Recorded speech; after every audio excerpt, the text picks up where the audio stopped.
और प्रभु जी हरे आज कृष्णा। हाँ आज एक पूर्णिमा माता जी है। हाँ बता रही थी, बात हो गई। गुरु जी वो आज आई है क्लास में। आई हैं, क्लास में आ रखी हैं। हाँ हाँ जी गुरु जी। पूर्णिमा मैम आपको वही था। हरे कृष्णा। सुनो, आज मुझे लगता है हमारा ये कथा जो है लास्ट है। भक्ति रसामित सिंधु का बिंदु। तो हम लोग उस दिन कथा श्रवण किया था। क्या क्या कथा सुना?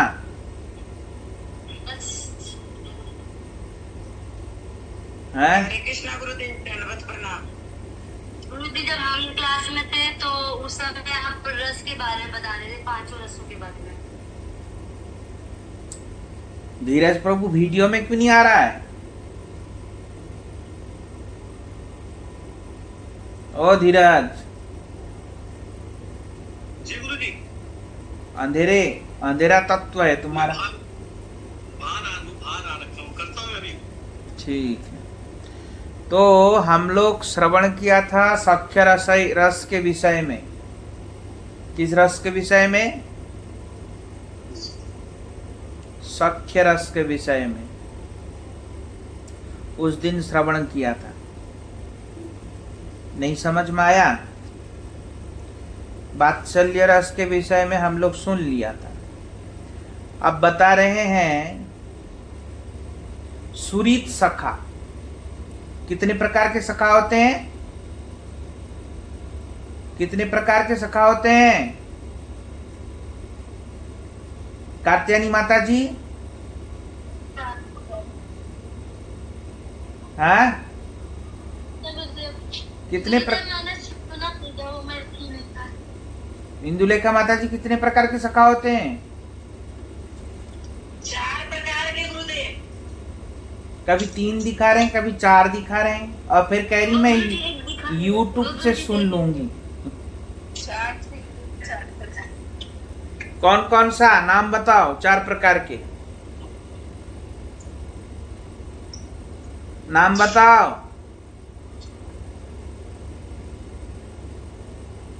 उर्वशी माता जी कहाँ गई? हरे कृष्णा गुरु जी। हाँ बताओ। तथा 4 प्रकार के होते हैं। नंबर 1 हाँ सुरीत, हाँ। दूसरा सखा, तीसरा प्रिय नरम सखा, चौथा प्रिय सखा। वाह, बहुत बढ़िया है। चौथे में प्रिय नर्म सखा है। पहले सुरित सखा, फिर है केवल सखा, फिर प्रिय सखा, फिर चौथा है प्रिय नर्म सखा। पर बोल दिया, ये बहुत बड़ी बात है। पढ़े लिखे लोग बोल नहीं पा रहे हैं। नहीं समझ में आया? ये माता जी ज्यादा पढ़ी लिखी नहीं है, अब फिर भी देखो बोल रही हैं, और मुझे तो उम्मीद नहीं था ये बोल देगी। है? नहीं समझ में आया? ऐसे याद करना चाहिए, ऐसे लिख लेना, ठीक है? तो 4 प्रकार के सखा है। उसमें बताया था प्रिय नर्म सखा में कौन कौन है? प्रिय नर्म सखा में सुबल, मधुमंगल और अर्जुन आदि, ये सब प्रिय नर्म सखा है। सुबल, मधुमंगल और अर्जुन आदि, ये प्रिय नर्म सखा है। ये प्रियसी सहाय रहस्य के सहायक श्रृंगार भाव वाली सखा है। प्रियसी रहस्य के सहायक श्रृंगार भाव वाली सखा ये है। अब बता रहे हैं श्री कृष्ण कौमार, पौगंड, केशोर, वयस, उमर तथा वेणु, श्रृंग, वेणु, बंसी और पत्र निर्मित वाद्य आदि उद्दीपन भाव है। अब इसमें उद्दीपन विभाव किसको कहते हैं? सखाओं के श्रृंग, वेणु, वंशी, पत्र निर्मित वाद्य इत्यादि। पत्र निर्मित वाद्य समझते हो? पत्ता को मोड़ के सीटी बजाते हैं ना, बड़े सुंदर सुंदर आवाज निकालते हैं पत्ते मोड़ मोड़ के, कभी कोयल का, कभी चिड़िया का, कभी किसी का, कभी किसी का। सुना है कभी? हैं? तो इसलिए कह रहे हैं, हाँ इस हाँ सुना है गुरुजी, सुना है, बजाते थे। हाँ तो हाँ सुना है, हमने बजाया भी है।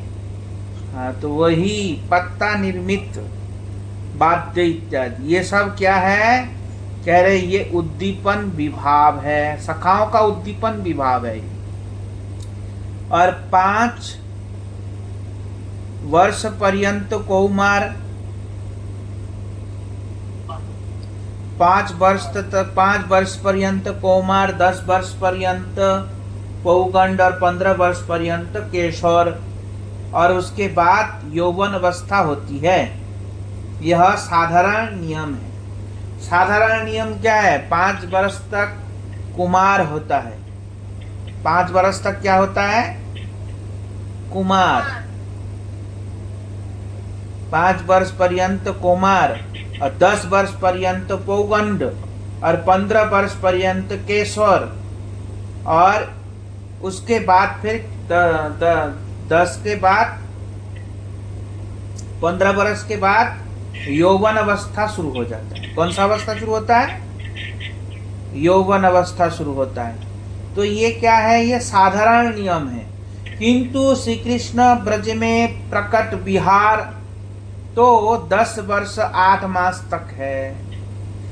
ब्रज में जो कृष्ण ने लीला किया वो तो मात्र 10 वर्ष 8 महीना तक लीला किया। कितने दिन तक लीला किया ब्रज में कृष्ण?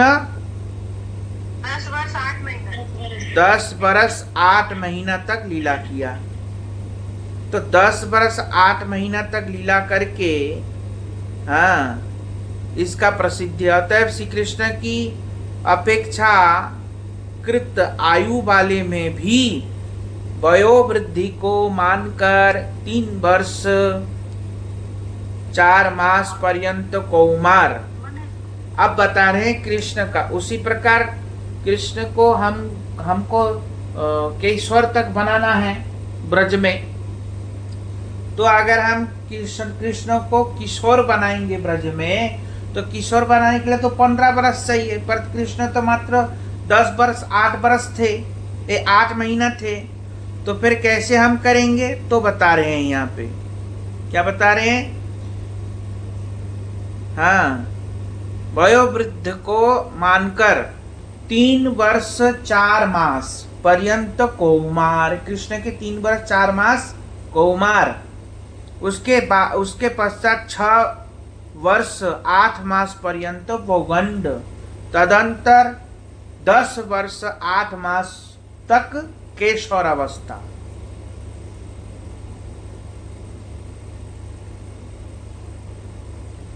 दस वर्ष 8 महीना तक क्या है? 10 वर्ष 8 महीना तक क्या है? किशोर अवस्था है। कौन सा अवस्था? किशोर अवस्था है। 10 वर्ष 8 महीना। उसके बाद भी श्री कृष्ण सदा केशोर अवस्था ही रहती है। कृष्ण का उसके बाद ब्रज में कैसा होता है या अन्य जगह में किशोर अवस्था ही रहता है। ब्रज में 10 वर्ष ही उनका शेष केशवर है, और इसके शेष केशवर अवस्था में ही वे सर्वकाल अवस्थान किया करते हैं। कह रहे हैं इसके बाद सब समय कृष्ण सर्वकाल अवस्था में सब लीला को प्रकाश कर सकते हैं। समझ में आया? ब्रज में 10 वर्ष ही उनका शेष केशर और इसके शेष केशर अवस्था में ही वे सर्वकाल अवस्थान किया करते हैं। 7 वर्ष के वैशाख मास में उनकी किशोर अवस्था आरंभ होती है। कृष्ण का किशोर अवस्था कब आरंभ हुआ? 7 वर्ष के जब वैशाख मास हुआ उस समय कृष्ण का किशोर अवस्था आरंभ होती है। इसलिए पौगंड अवस्था ही गोपियों के साथ विहार प्रसिद्ध है। सखियों में भी गोपियों की कौमार, पौगंड और कैशोर अवस्था इसी प्रकार जाननी चाहिए। अब सखियों में भी इसी प्रकार कौमार, पौगंड और किशोर अवस्था को इसी प्रकार जानना पड़ेगा, जैसे अभी बताया कृष्ण के लिए। तो सख्य रस में बाहु युद्ध, क्रीड़ा और एक सैया पर शयन आदि अनुभाव है। अनुभाव क्या है सख्य रस का? बाहु युद्ध करना, हाँ, एक सैया पर शयन करना, उनके साथ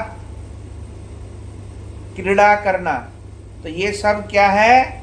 उनका अनुभाव है। और अश्रु पुलक आदि सभी सात्विक भाव होते हैं। उनके अश्रु पुलक आदि ये सब सात्विक भाव होता है। हर्ष, गर्भ आदि संचारी भाव है। जो हर्ष है, गर्भ है, ये सब संचारी भाव है। हम सभी समान हैं। इस भाव के कारण संभ्रम या गौरव रहित विश्वास विशेष रूप से सख्यरति ही स्थायी भाव है। स्थायी भाव क्या है सखाओं का? सख्यरति ही स्थायी भाव।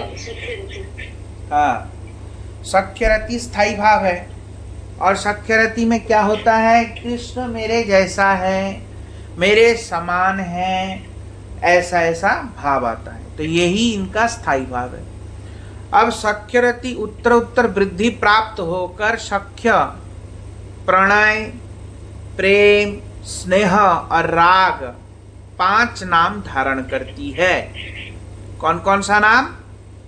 सख्य, प्रणय, प्रेम और स्नेह, राग। समझ में आया? सख्य रस के प्रणय, प्रेम, स्नेह और राग और सख्य, ये 5 रस है। सबसे पहले क्या है? सख्य, प्रणय, प्रेम, स्नेह, राग, ये 5 नाम धारण करती है। द्वारिका में अर्जुन, भीमसेन, सुदामा, विप्र आदि सखा है। द्वारिका में भी ये लोग सखा है। इस सख्य रस में भी दास्य रस की भांति वियोग में होने वाली पूर्वयुक्त 10 दशाएं होती। पहले जो 10 दशा बता दिया था ना, निर्वेद इत्यादि 10 दशा बताया था ना पहले। इस सख्य रस में भी अगर कृष्ण से वियोग होता है तो ये 10 दशा उत्पन्न होता है। समझ में आया कि नहीं? ये 10 दशा उत्पन्न होता है। गुरुजी वही 10 दशाएं होती है जो उसमें बताई थी। हाँ, वही 10 दशा उत्पन्न होता है। और उस दिन बाल्य रस का बता दिया था सब। ओ वात्सल्य भाव का बता दिया था उस दिन ना। मुझे सारा नहीं बताया था जैसे। सारा बता दिया था। हाँ, वात्सल्य रस का सारा बता दिया। 9 सात्विक भाव है, बता नहीं दिया था। दूध झरना उनका ये भी सात्विक भाव का विकार है। वात्सल्य भाव में 9 सात्विक भाव बताया था। तो और बाकी सब में 8 सात्विक भाव होता है। वात्सल्य रस में 9 सात्विक भाव होता है, बताया ना। तो ये है। अब बता रहे मधुर रस में रूप माधुर्य, वेणु माधुर्य, लीला माधुर्य और प्रेम माधुर्य के आधारभूत श्री कृष्ण ही विषय अवलंबन है। कृष्ण विषय अवलंबन है और प्रेयसी वृंद गोपियां आश्रय अवलंबन है। मुरली ध्वनि, बसंत ऋतु, कोकिल की कुहुक, मयूर की कंठ प्रवृत्ति के दर्शन आदि के उद्दीपन भाव है, उद्दीपन विभाव है। उद्दीपन विभाव किसको कहते हैं? गोपियों का है। जैसे मुरली ध्वनि, कृष्ण के मुरली जब सुन लेंगे तो उनके अंदर उद्दीपन आएगा। हाँ, और कोकिल कुहू कुहू करेगा तो भी उद्दीपन होगा। बसंत ऋतु को देख करके उद्दीपन होगा। हो, हम कृष्ण के साथ लीला करते थे, विहार करते थे, ऐसा ऐसा भाव आएगा। तो उसी को उद्दीपन विभाव अनुभाव, ये विभाव कहते हैं। क्या कहते हैं? उद्दीपन विभाव। और कटाक्ष, हास्य आदि ये अनुभाव है। अनुभाव क्या है? कृष्ण को कटाक्ष करना, देखना गड़े गड़े नजरों से, और कृष्ण को तिरछी नजरों से देखना, नजर चुरा के देखना, ये सब। और हास्य आदि, मुस्कुराते हुए, हंसता हंसता, शर्माता हुआ, ये सब क्या है? अनुभाव है। स्तंभ आदि सभी सात्विक भाव सुदीप्त अवस्था पर्यंत होते हैं। पहले बताया था ना, सुदीप्त बता चुका हूं मैं पहले। दीप्त सुदीप्त नहीं बताया?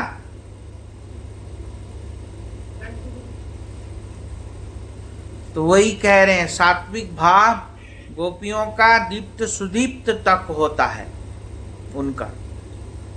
तो इसलिए यहाँ पे कह रहे हैं, आलस्य और जागृता को छोड़कर, उग्रता को छोड़कर निर्वेद आदि समस्त संचारी भाव होते हैं। आलस्य और उग्रता, आलस्य और उग्रता को छोड़ के जितने प्रकार के भाव प्रकट होता है, निर्वेद वगैरह, वो सब संचारी भाव होते हैं। प्रियता रति ही स्थाई भाव। गोपियों का स्थाई भाव क्या है? प्रियता रति। प्रियता रति मतलब क्या है? कृष्ण मेरे प्रेमी हैं, कृष्ण मेरे प्रीतम हैं, ये भाव ही गोपियों का स्थाई भाव है। और इसमें, इस रस में स्नेह, प्रेम, स्नेह, मान, प्रणय, राग, अनुराग, महाभाव, मोदन, मादन आदि ये सब भाव गोपियों के अंदर प्रकट होता है,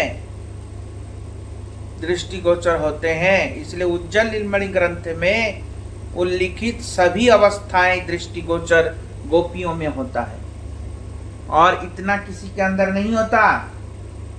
सख्य में कभी 5, किसी में 3, किसी में 4, इतना है, पर गोपियों में कितना है? बहुत ज्यादा है। समझ में आया? शांत और दास्य की परस्पर मित्रता है। शांत और दास्य की परस्पर मित्रता होता है। सख्य और वात्सल्य तटस्थ है। सख्य और वात्सल्य क्या होता है? तटस्थ होता है। मतलब मैत्री भी नहीं, वैरी भी नहीं, इसको कहते तटस्थ। और वात्सल्य के साथ किसी भी मैत्री नहीं है। वात्सल्य के साथ किसी भी प्रकार का कोई मैत्री नहीं है। और मधुर दास्य परस्पर शत्रु भाव संपन्न है। मधुर और दास का परस्पर शत्रु भाव संपन्न होता है। समझ में आया? आया नहीं आया? है? शांत और दास्य की परस्पर मित्रता होता है। शांत भक्त और परस्पर मतलब गुरुजी जैसे नहीं, जैसे शांत भक्त है और एक सख्य भक्त है, उनका परस्पर मतलब हिंसा नहीं होता, दोस्ती हो जाती है। आया समझ? जी। हाँ। और सख्य और वात्सल्य में तटस्थ, ना ही दोस्ती होता है ना उनका मित्र होता है। हाँ, समान रहता है। और वात्सल्य के साथ किसी भी प्रकार का कोई मित्र नहीं। जिनके अंदर वात्सल्य भाव होता है वो किसी के साथ कोई मित्रता नहीं होता। ना शांति के साथ मित्रता करते हैं, ना वात्सल्य के, ना सख्य के साथ, ना मधुर के साथ। समझ में आया? उनका किसी से मित्रता नहीं है। और मधुर और दास्य परस्पर शत्रु भाव संपन्न है। मधुर और दास्य में परस्पर शत्रु भाव होता है। समझ में आया है? हाँ। मधुर और दास में परस्पर शत्रु भाव कैसे होता है? जैसे कोई घर के नौकरानी है ना, घर में कोई नौकरानी आए और हमारे घर के मालिक नौकरानी के प्रति ज्यादा ध्यान देगा तो हम नौकरानी को निकाल देंगे और नौकरानी के ऊपर गुस्सा करेंगे। नहीं करेंगे? कौन करेगा नौकरानी के प्रति गुस्सा? हाँ, तो उसी प्रकार होता है। इसलिए कह रहे दास और मधुर में परस्पर शत्रुता होता है, शत्रु भाव संपन्न है। बलदेव आदि में सख्य, वात्सल्य और दास्य, इन तीनों रसों का मिश्रण। जो बलदेव प्रभु सखा है कृष्ण के, उस सखा के अंदर क्या क्या मिश्रण है? दास, वात्सल्य और सख्य, ये तीनों मिश्रण है बलदेव प्रभु के अंदर। समझ में आया? और दास्य इन तीनों रसों का मिश्रण है। और मुखरा गोपी है ब्रज में, उनके अंदर वात्सल्य है। और सख्य युधिष्ठिर में वात्सल्य और सख्य, युधिष्ठिर के अंदर वात्सल्य भी है और सखा भी है। और भीमसेन में भी सख्य और वात्सल्य मिश्रण है। अर्जुन में सख्य दास्य मिश्रण है। नकुल सहदेव में भी सख्य दास्य मिश्रण है। उद्धव आदि दास्य सख्य मिश्रण है। और अक्रूर आदि, उग्रसेन आदि में दास्य और वात्सल्य मिश्रण है। अक्रूर, उग्रसेन वगैरह जो है, इनके अंदर दास्य और वात्सल्य मिश्रण है। अनिरुद्ध आदि दास्य और सख्य मिश्रण है। अर्जुन के अंदर भी दास्य सख्य मिश्रण। समझ में आया? भाव कृष्ण के प्रति दास और सखा का भाव ऐसा होता है। वात्सल्य नहीं होता कि कृष्ण हमारे बच्चे जैसा है, ऐसा ऐसा नहीं होता। समझ में आया? तो इनके अंदर ऐसा ऐसा भाव मिश्रण है। समझ में आ गया कि नहीं आया? आया?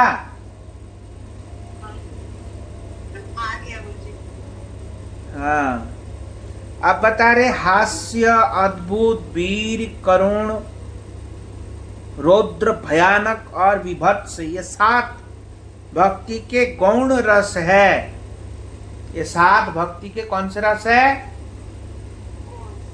गौण रस है। पूर्वयुक्त पंचविध भक्तों में ही इन गौण रसों का उदय देखा जाता है। अब बताया पंचविध भक्त मतलब क्या? 7 और 5 रस कितना होता है? 7 5 7 5 कितना होता है? 12। अब 12 होता है। हाँ, 7 5 12, तो 12 रस होता है ना कृष्ण के अंदर। तो इसमें बता रहे हैं भक्त के अंदर भी ये 12 रस प्रकट होता है। कौन से? जो 5 प्रकार के भक्त होते हैं, मुख्य भक्त। तो अब बता रहे हैं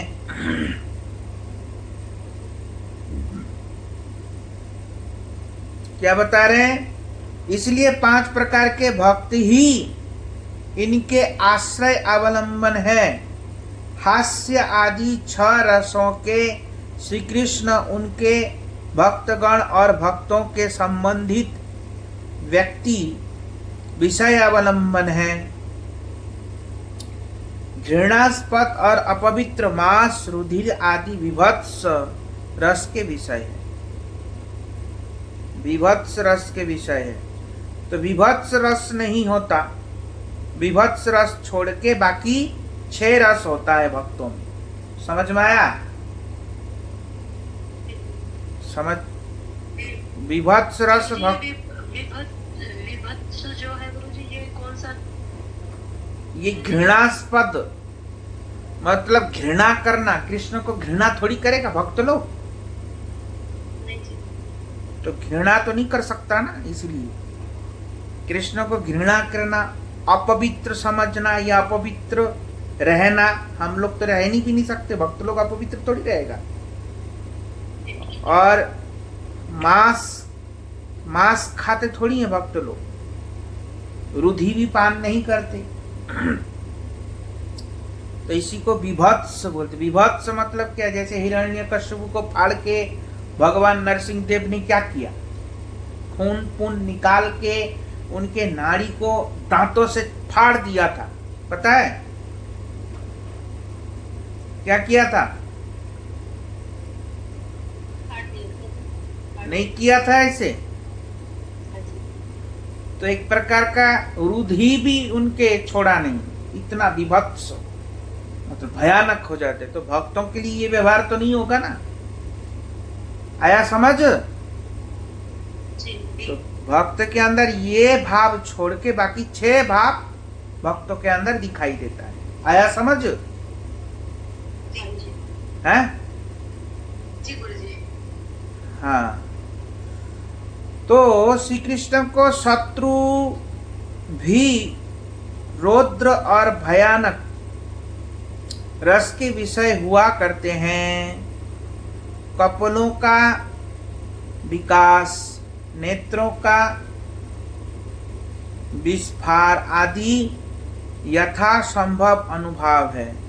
सात्विक भाव भी यथासंभव 2-3 प्रकट हो सकते हैं। हर्ष और क्रोधादि व्यभिचारी भाव है। हर्ष आदि क्रोध व्यभिचारी भाव मतलब क्रोध प्रकाश तो करते हैं ना गोपियां भी, हर्षित भी होती हैं, हंसते भी हैं। तो ये सब भी भाव गोपियों में दिखाई देता है। इसलिए कह रहे हैं हास्य का मतलब हंसना, अद्भुत का मतलब विस्मय होना। विस्मय होना जैसे कृष्ण को देख के विस्मय हो गए। हास्य मतलब कृष्ण ऐसा कुछ सुनाया उससे बहुत हंसी आई, होता है ना ये। ऐसा कुछ सुनाया उससे हंसी आया। अद्भुत का मतलब विस्मय, कृष्ण का रूप देख के गोपियां एकदम मोहित हो गई। खड़ी की खड़ी रह गई, इतना सुंदर देखने में। ऐसे विस्मय नहीं हो जाते लोग, उसको अद्भुत कहते हैं। वीर का उत्साह, वीर का मतलब उत्साह। करुण का मतलब शोक। करुण का मतलब क्या है? शोक करना। तो शोक भी करते हैं गोपियां। और रुद्र का मतलब क्रोध। रुद्र का मतलब क्या है? क्रोध। तो गोपियां क्रोध भी करती नहीं है, क्रोध भी करते हैं। और भयानक का मतलब भय। और विभत्स का मतलब घृणा। समझ में आया? तो ये विभत्स नहीं होता, घृणा नहीं करती। पुनः वीर रस में युद्ध, दान, दया और धर्म आदि में उत्साह के कारण युद्ध वीर, दानवीर, दयावीर और धर्मवीर ये 4 अवान्तर भेद होते हैं। इस प्रकार 5 मुख्य और 7 गौण रस मिलाकर 12 रस के होते हैं। ऐसे 5 मुख्य और 7 गौण रस, ये टोटल मिला के कितना होता है? 12 रस होता है। 12। हाँ, भक्तों में भी 12 रस में वो विभत्स रस भक्त ग्रहण नहीं करता। समझ में आया? 12 में गुरुजी 7 तो गौण हो गई थी। हाँ, 7 गौण रस, 7 गौण रस जी। 5 मुख्य रस। शांत, दास, सखा, वात्सल्य ये भी रस है। समझ में आया? हाँ, शांत, दास, सखा, वात्सल्य, मधुर, ये 5 रस है ना। हाँ, तो ये टोटल मिला के 12 रस है कृष्ण के अंदर। और भक्त लोग केवल विभत्स रस को छोड़ के बाकी सब रस भक्तों में गौण रूप में दिखाई देते हैं। किस रूप में? गौण रूप में दिखाई देता है। आया समझ? नहीं आया? अभी के लिए तो आगे गुरुजी। गौण रूप में दिखाई देता है। अब बता रहे हैं युक्त सप्त गौण रसों का 5 मुख्य रसों में अंतर्भाव हो सकता है। जैसे सख्य में हास्य और युद्धवीर का अद्भुत का सभी मुख्य रसों में, दानवीर और दयावीर का वात्सल्य में, भयानक का वात्सल्य और दास्य में तथा विभत्स का शांत में अंतर्भाव हो सकता है।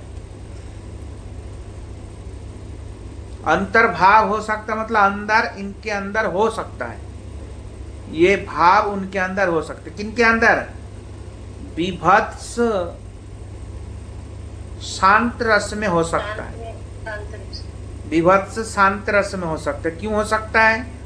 अब जैसे वो कौन है? भीम है? भीम नहीं, वो जो दाढ़ी वाला है, महाभारत में दाढ़ी वाला का नाम क्या? मैं भूल गया। अरे हाँ, भीष्म। तो भीष्म पितामह है, तो उन्होंने भगवान के ऊपर भी 2-3 तीर चला दिया। और तीर चला के सोच रहे हैं ये जो रक्त बह रहे हैं ना, ये रक्त नहीं है, ये भगवान के कुमकुम चंदन लग रहे हैं, ऐसे सोच रहे हैं। और फिर तीर चला दिया, भगवान का खून निकल रहा है, और ये देख करके वो शांत भक्त भीष्म हंस रहे हैं। नहीं समझ में आया? तो ये इसलिए कह रहे शांत भक्त में कदाचित विभत्स हो सकता है। आया समझ? घृणा का वो घृणा भी है, और खून केवल घृणा थोड़ी होता है। खून रुधिर इत्यादि बोला था ना। हाँ जी जी। तो खून निकलना, भगवान के खून निकल रहे हैं, उसमें दया नहीं आ रहा है हमको। समझ में आया? हमारे अंदर कोई प्रेम नहीं हो रहा है, देख के हम पागल नहीं हो रहे हैं और हंसी आ रही है। तो ये देखना, तो ये भी विभत्स में आता है। समझ में आया कि नहीं? तो विभत्स शांत भक्त में होता है, और सख्य में हास्य और युद्धवीर, हास्य और वीर, अद्भुत, ये सभी सख्य रसों में होता है। दानवीर, दयावीर का वात्सल्य में होता है। दानवीर मतलब क्या है?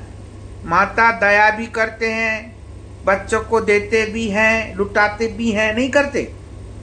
तो इसलिए ये हो सकता है।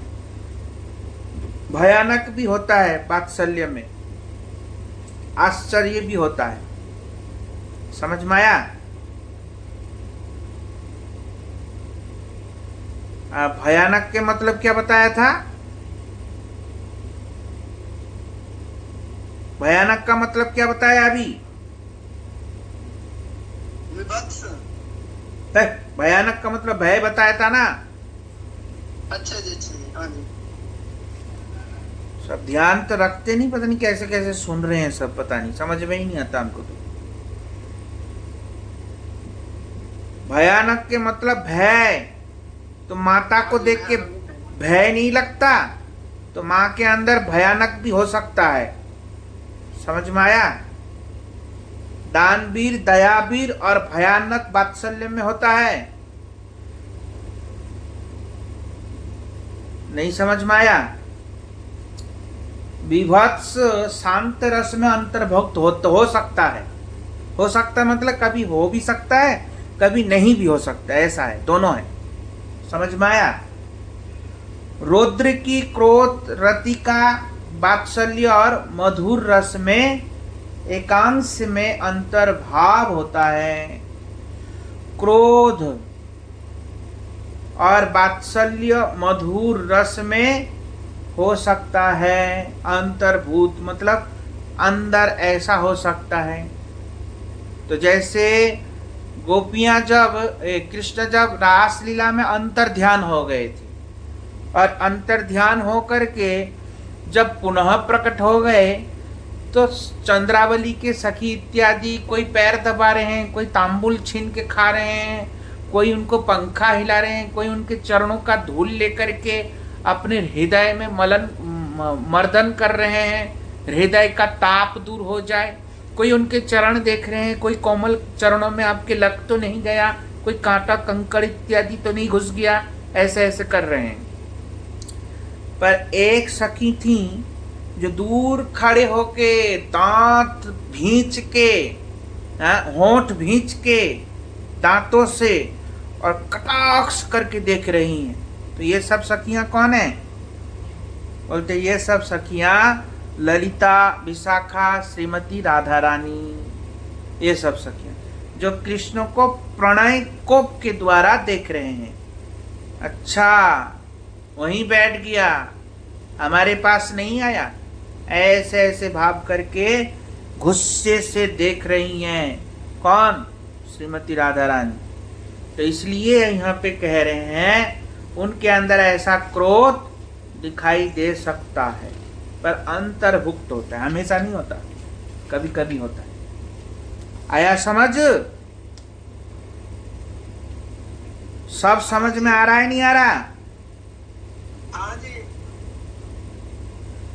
अब बता रहे हैं अंत में रसाभास को समझ लेना भी आवश्यक है। अब रसाभास दोष को भी समझना चाहिए।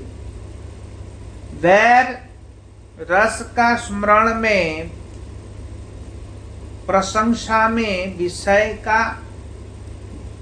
विषय आश्रय में, भेद में, उपमा में, दूसरे रस के व्यवधान में वर्णन करने पर भी रसाभास नहीं होता।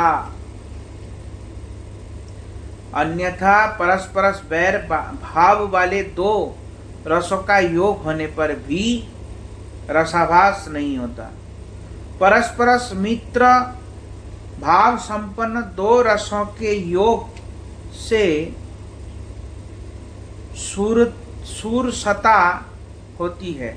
मुख्य सब रसों के विषय में आश्रय भेद में होने पर वैर के योग से रसाभास हो सकता है। जैसे कि अब बता रहे हैं श्रीमती राधिका जी के अधिरूढ़ महाभाव में वैर के योग से भी वर्णन करने की परिपाटी रहने पर रसाभास नहीं होता। अब जैसे राधा रानी का कृष्ण के प्रति वैर भाव जो प्रदर्शित होता है, उसको परिपाटी के हिसाब से अगर हम श्रवण कराएं या वर्णन करें तो उसमें रसाभास दोष नहीं लगेगा। समझ में आया? पर उसको परिपाटी के हिसाब से करना पड़ेगा। उसमें रसाभास दोष नहीं होता। इसके अतिरिक्त और कुछ भी रसाभास हो सकते हैं, जैसे परब्रह्म स्वरूप श्री कृष्ण में ब्रह्म में से कुछ अधिक चमत्कार न देख पड़े तब शांत रसभास होता है। अब परब्रह्म कृष्ण भी मान रहे हैं और सोचेंगे कि हम दास रूप में सेवा करेंगे कृष्ण की, ये होना रसाभास दोष होगा। समझ में आया? जो शांत भक्त है वो ऐसा नहीं कर सकता। श्री कृष्ण के सामने यदि उनके किसी दास में अतिशय धृष्टता प्रकाशित हो तो वह दास्य रसभास होता है। अगर कोई कृष्ण का दास है और वो अत्यंत धृष्टता करे, उद्दंडता करे, तो ये दास का रसाभास दोष है। आ रहा है समझ में? है? हरे कृष्णा, क्या आया समझ में?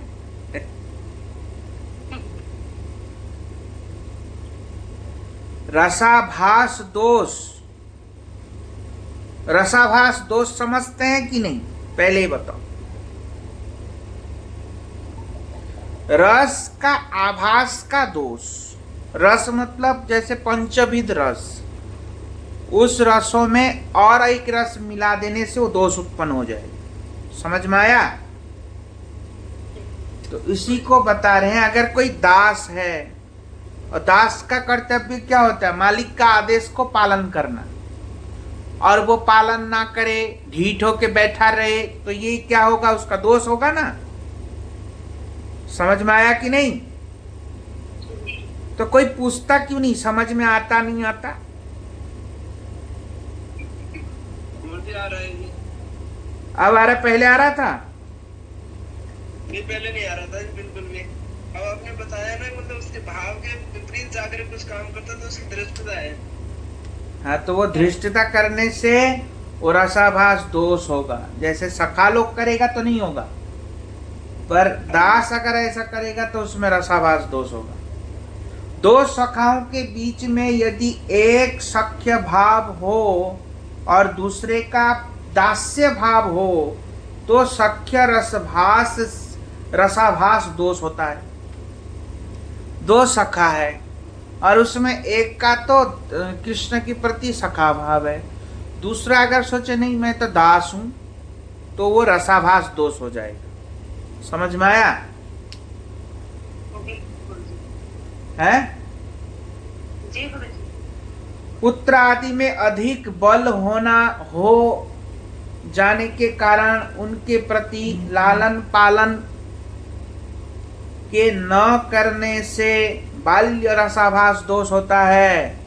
अगर बच्चा बड़ा हो गया, समर्थमान हो गया, तो हम उनका लालन पालन नहीं करेंगे, वो अपने आप देख लेगा, अपने आप कर लेगा, ऐसा अगर सोचेंगे तो रसाभास दोष होगा। माता का कर्तव्य हमेशा बच्चों की सेवा करना। समझ में आया? नायक और नायिका में से यदि एक की रमण करने की इच्छा रहे, दूसरे का ना रहे, तो भी रसाभास दोष हो जाएगा। जैसे नायक और नायिका दोनों के अंदर रमण करने का मतलब विहार करने का इच्छा होना चाहिए। अगर दोनों के अंदर भी इच्छा नहीं है, एक के अंदर नहीं है, तो अगर वो होगा तो रसाभास दोष लग जाएगा वहां। समझ में आया? तो ये सब है रसाभास दोष। हास्य आदि गौण रस समूह यदि कृष्ण संबंध से रहित हो तो वे भी रसाभास हो जाते हैं। हास्यादि गौण रस समूह यदि कृष्ण संबंध से रहित हो, अगर हंसेंगे कृष्ण संबंध से रहित मतलब क्या? हम अगर किसी और के प्रति अगर आकर्षित हो रहे हैं कृष्ण से अलग, वो भी रसाभास दोष। आया समझ? जी गुरुजी।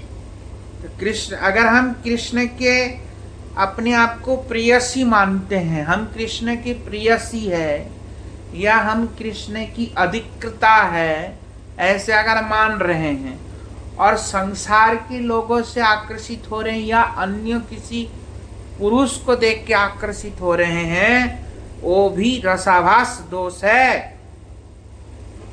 आया समझ? जी गुरुजी। श्री कृष्ण में शत्रु में हो तो वह अति रसाभास के अंतर्गत परिणति होती। पुनः यह हास्य इत्यादि श्री कृष्ण के शत्रुओं में हो तो वह अति रसाभास के अंतर्गत परिणत होते।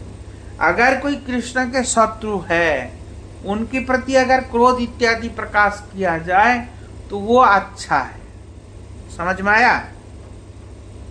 वो अच्छा है। अब बता रहे अंतिम में श्रील विश्वनाथ ठाकुर कहते हैं, जिन्होंने व्याकरण शास्त्र का अध्ययन नहीं किया है अथच श्री हरि के चरण में सेवा के प्रति उन्मुख है, वे इस भक्ति रसामित सिंधु बिंदु द्वारा बिंदु के रूप में श्री हरि के चरणों में आसक्त हो। क्या कह रहे हैं? जिन्होंने व्याकरण का अध्ययन नहीं किया, जो व्याकरण शास्त्र को नहीं जानता, अगर वो व्यक्ति इस भक्ति रसामित सिंधु बिंदु के प्रति जरा सा भी आकर्षित होकर के और इनका पठन पाठन करते हैं या श्रवण करते हैं, उन लोगों का भगवान के चरणों में बिंदु मात्र में आकर्षित हो। ऐसा कौन कह रहे हैं? विश्वनाथ चक्रवर्ती ठाकुर आशीर्वाद दे रहे हैं हम सभी भक्तों को। तो इसलिए हम लोग भी उनसे प्रार्थना करते हैं कि वो हमारे हृदय में भी ये सब ग्रंथों को समझने की शक्ति प्रदान करे, और वो हमको भी ऐसे ब्रज भक्ति प्रदान करे। उनका थोड़ा छीटा पीटा हमारे ऊपर भी पड़ जाएगा तो हमारा भी जीवन सफल हो जाएगा। आज श्रील रूप गोस्वामी महाराज जी के तिरोभाव तिथि है। क्या है? तिरोभाव। रूप गोस्वामी महाराज जी की तिरोभाव तिथि। आज के दिन वृंदावन जाना चाहिए और वृंदावन जाके श्री रूप गोस्वामी महाराज जी के चरणों में बैठना चाहिए। अगर किसी के अंदर भाव ही नहीं होता तो जाएगा कहाँ? आज के दिन वृंदावन जाना चाहिए। भले इसे पूरा साल मत जाओ, पर आज के दिन तो जाना चाहिए। तो आज के दिन रूप गोस्वामी के चरणों में बैठ के वहाँ भजन करना चाहिए, उनका कृपा प्रसाद लेना चाहिए। तो श्रील रूप गोस्वामी